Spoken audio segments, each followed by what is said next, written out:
Nous reprenons la série sur l'ouvrage de Chancellor Williams, The Destruction of Black Civilization, la destruction de la civilisation noire.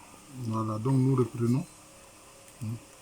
Alors il y a un sous-chapitre qu'il a intitulé Diable blanc de l'Ouest, avec ou contre tout groupe, y compris les marchands d'esclaves blancs. Mais comme les Jagas ne menaient généralement la guerre que contre leur propre espèce, les Africains, les Portugais étaient moins hésitants à leur fournir des armes à feu. Les guerres pour capturer les esclaves étaient devenues si répandues parmi et au sein des différents États, et les traînées d'esclaves vers les côtes étaient si lourds avec un trafic pieds nus qu'il est difficile de comprendre pourquoi des alliances avec les Jagas étaient nécessaires, à moins qu'il ne soit jugé nécessaire de faire face au nombre incroyable de morts parmi les captifs. Pour chaque tranche de 2 millions de Noirs réduits en esclavage, plus d'un million sont morts. Voilà. Et ces morts-là, souvent les gens ne les comptent pas, et ça c'est un problème. Voilà. Le dossier indique assez clairement que des millions de personnes préféraient la mort à l'esclavage. Donc certains se suicidaient. C'est de ça qu'il s'agit. Je viens de dire le record indique, mais vous ne trouverez jamais un seul document portugais, néerlandais, espagnol, anglais ou américain qui dise explicitement une telle chose. Voilà, mais c'est ça parce que, bon, ceux qui ont été tués dans les razzias ou ceux qui se sont suicidés, bon, plus ils ne sont pas tombés dans l'escarcelle des esclavagistes, donc ceux-là ne veulent pas les compter. Voilà, c'est ça le problème. Les archives de Lisbonne regorgent de documents africains datant de 500 ans. Alors ça, je ne savais pas. En parcourant une grande masse de tels accords écrits, l'historien obtient souvent une image qui n'était pas destinée à être peinte et des messages provenant des mêmes documents qui n'ont pas été envoyés.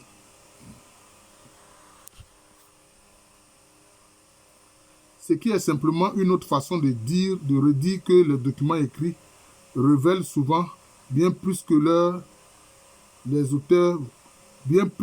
leurs auteurs voulaient. Vous chercherez donc en vain un récit écrit comme suit. Il n'est pas vrai que toutes les femmes et même les enfants étaient comme des sages marchands enchaînés. Cela aurait été inutile de toute façon. Parce que nous vous avions appris que ces femmes noires sont si fidèles à leurs hommes qu'elles les suivraient même en enfer. Voilà, ça c'est ce que les Européens écrivent. Capturez leurs hommes et vous n'avez pas à les capturer. Pourtant, cela veut dire que quand les hommes sont pris, bon, elles cherchent à faire libérer les hommes et donc elles se font capturer. Quelquefois même avec leurs enfants. Ce qui est dramatique, c'est-à-dire que ça met fin à la famille. Pourtant, beaucoup de ces femmes cherchaient la mort directement en nous attaquant, nous et nos gardes armés. Vous voyez le courage de ces femmes africaines. Voilà.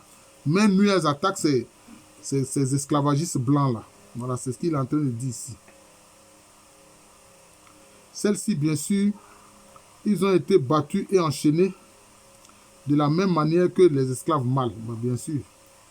Un autre problème était le grand nombre de suicides au cours de la marche de 200 miles vers les enclos à esclaves sur la côte. Voilà. Donc, c'est-à-dire que les razzias étaient vraiment assez nombreux. Assez nombreuses, je veux dire. Un autre problème était le grand nombre de suicides au cours de la marche. Bon, on vient de dire ça. Le plus grand nombre mourut du poison que des centaines de femmes cachaient sur leur corps à cet effet, le passant à des amis et à des parents dans l'obscurité de la nuit avant de le donner à leurs enfants et finalement de le prendre elles-mêmes. Parce qu'il a écrit sur eux-mêmes, le prendre elles-mêmes. Bon, c'est la traduction, parce que c'est un ouvrage d'abord qui a été écrit en anglais.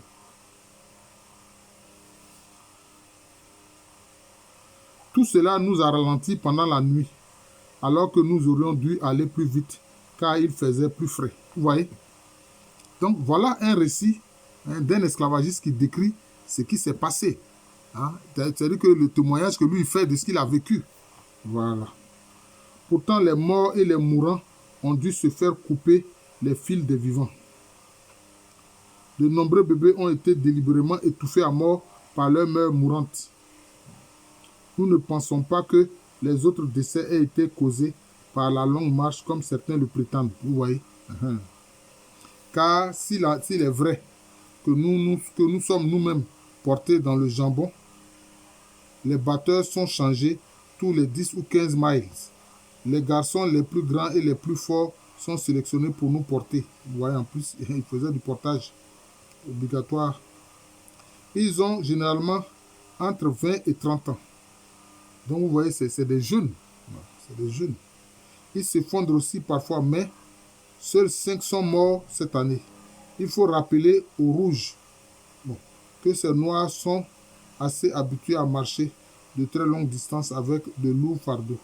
Il y a de nombreux problèmes dans ce secteur. Les capitaines tranquilles sur la côte. Vraiment, c'est un témoignage important. Hein. Se plaignent toujours de notre lenteur et des nombreuses semaines que cela prend pour la marche. Ils ne prennent jamais en compte à quel point nous sommes ralentis en marchant et en trébuchant sur des squelettes et les cadavres pourris des esclaves qui ont parcouru des sentiers avant nous, parfois des années avant nous. Vous voyez, c'est terrible, hein? Un crime contre l'humanité. La puanteur de ceux qui sont morts récemment est insupportable. Oui, nous le supportons. Nous perdons aussi beaucoup de temps à essayer de trouver des itinéraires qui soient libres des morts et des mourants. Vous voyez, donc beaucoup meurent en chemin même avant d'arriver à la côte où ils vont être embarqués sur les navires des négriers. C'est terrible. Voilà un témoin européen qui dit la vérité. Voilà. Ceux qui veulent minimiser le nombre de Noirs esclavagisés et morts. Certains disent qu'ils meurent par pur dépit. Une autre façon de nous vaincre. Nous travaillons dans la peur, car nos armes sont souvent inutiles dans le nombre croissant d'attaques, d'embuscades le long de ces sentiers ravagés par la mort. Et tandis que les rois congolais nous harcèlent maintenant dans leur tentative pour contrôler la propagation du commerce. Le danger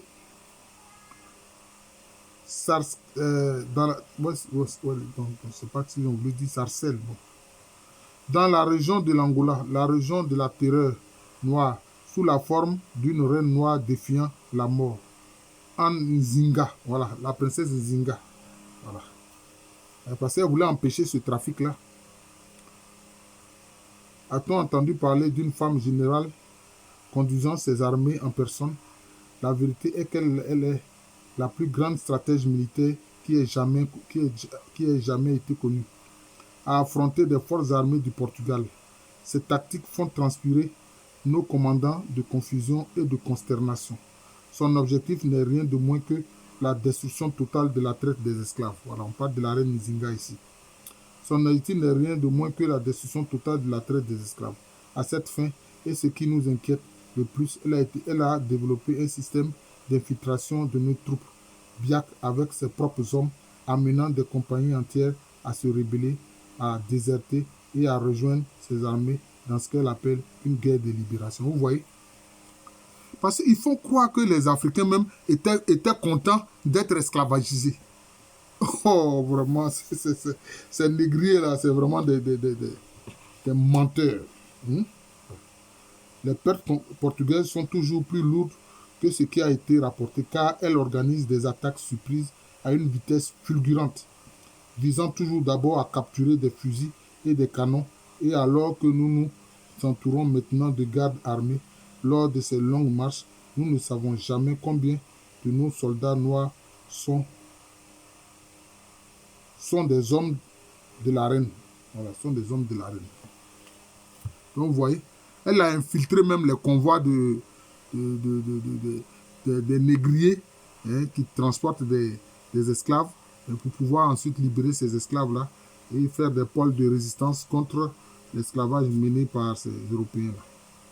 Cela aurait été vrai cela aurait été un vrai récit jusqu'en 1663, lorsque les 40 ans de guerre incessante que la reine Nzinga a menée contre les Portugais pour libérer l'Angola ont pris fin avec son décès. Bon, chaque fois, ils changent un peu de nom. Et là, ils ont écrit Nzinga. Ici, ils écrivent Ninga. Bon, mais c'est Zinga. Voilà. L'Afrique avait perdu sa plus grande fille. Les esclaves, leurs plus grands défenseurs. Ils ont mis émetteurs, non? Ouest, explicitement écrit nulle part. Voilà. C'est cela. La résistance de la reine Nzinga contre les Portugais, les esclavagistes portugais. Voilà, c'est ça. C'est ce qu'il faut retenir de ce passage-là. Voilà. On fait remarquer qu'Afonso était lui-même un homme d'État et loin d'être une simple marionnette aux mains des Portugais. Or, les écrits portugais tentent à montrer que c'était une simple marionnette.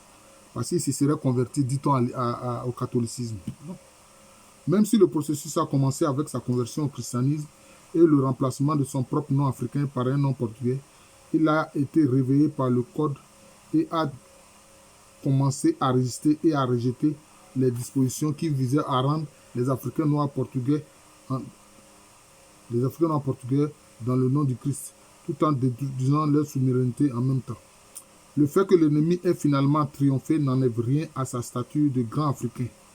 Les pressions se sont accrues à mesure que les richesses portugaises issues de la traite des esclaves, loin de satisfaire leur cupidité, les conduisaient à des recherches passionnées d'or. Voilà, mais c'est ça. Ils sont toujours à la recherche de l'Eldorado.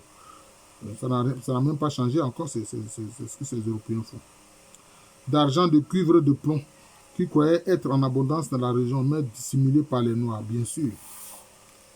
Les Noirs dissimulent leurs richesses, c'est juste. Les pressions exercées par la population africaine se sont accrues avec les chasses aux esclaves et les raids généralisés. Les historiens ont mis en évidence le rôle des chefs et des rois africains dans le commerce de l'esclavage. On parle peu de l'opposition générale africaine au commerce ou des rois et des chefs qui ont mené la lutte contre celle-ci. Voilà. Là, on a une autre version maintenant, la vraie.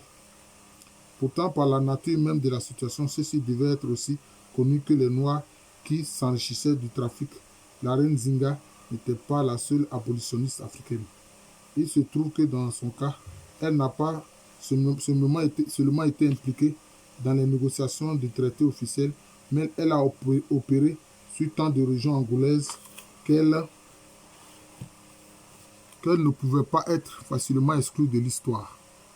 Voilà. Les Congos,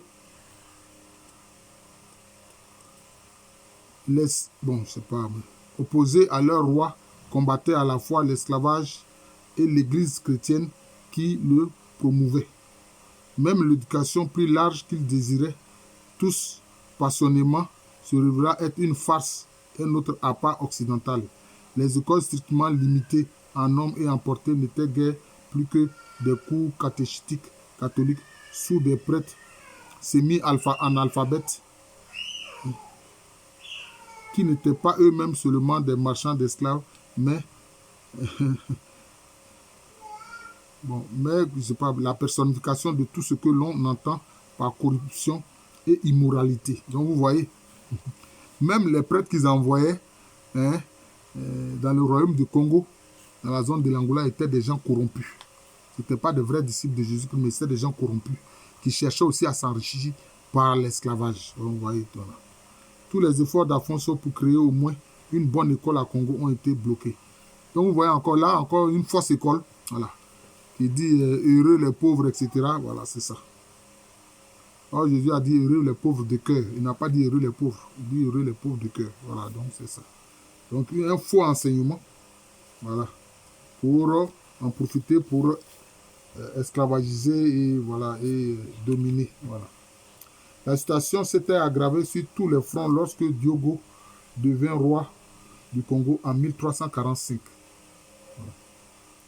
Soutenu par les factions de la cour de Lisbonne qui pouvaient encore faire ou défaire les rois et influencer leur politique. Voilà, faire et défaire les rois, comme aujourd'hui on fait et défaire les présidents.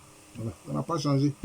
D'autre part, la puissante population de commerçants avait leurs principaux bastions à Luanda et Sao Tomé. Mais ils ont pu tourner. Stratégiques à partir desquels ils ont continué à étendre les opérations d'esclaves au-dessous, autour et au-delà du Congo, de tout au mépris des rois congolais et le roi du Portugal lui-même. Ils ont été grandement aidés par le roi de Ndongo, l'état le plus fort de la région de l'Angola.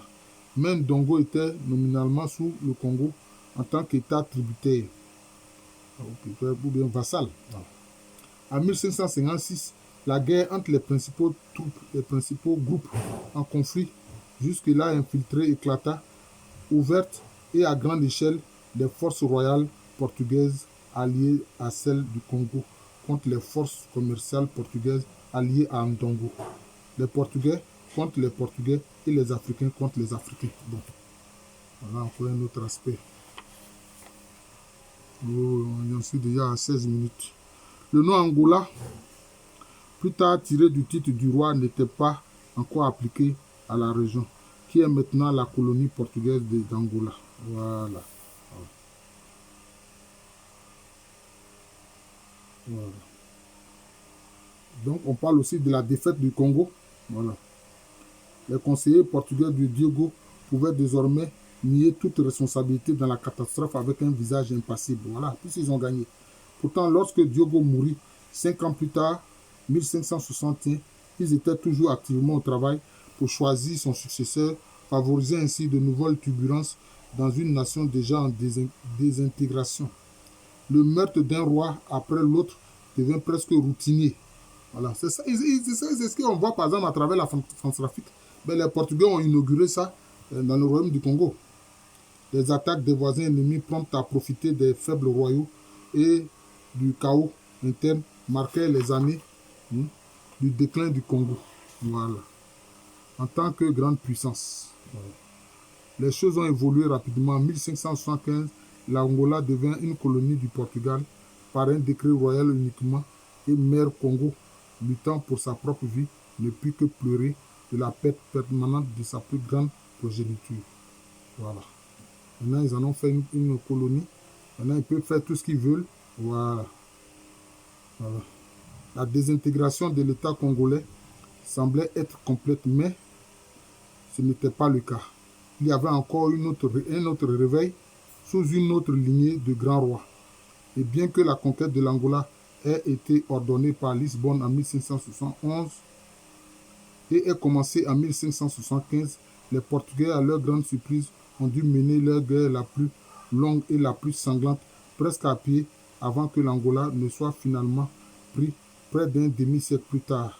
N'était pas compté être confronté à une reine noire qui se révélerait être un des généraux les plus courageux qui ait jamais commandé une armée. Il n'avait pas compté sur la nouvelle reine de Ndongo, Nzinga. Voilà. La reine Nzinga, l'incontournable. Voilà. L'inconquérable. Voilà. Donc c'est ça. Ce sera le prochain chapitre, la reine Nzinga, l'inconquérable. Donc, tout le monde connaît un peu l'histoire de la reine Nzinga qui a lutté contre l'esclavage. Et on voit aussi que, en fait, beaucoup d'esclaves subissant des razzias préféraient même se suicider, etc.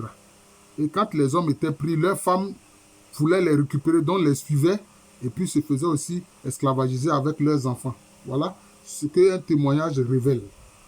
Voilà ce qu'un témoignage révèle. Et ça, les esclavagistes n'ont jamais parlé de tel témoignage et de telle version. Voilà.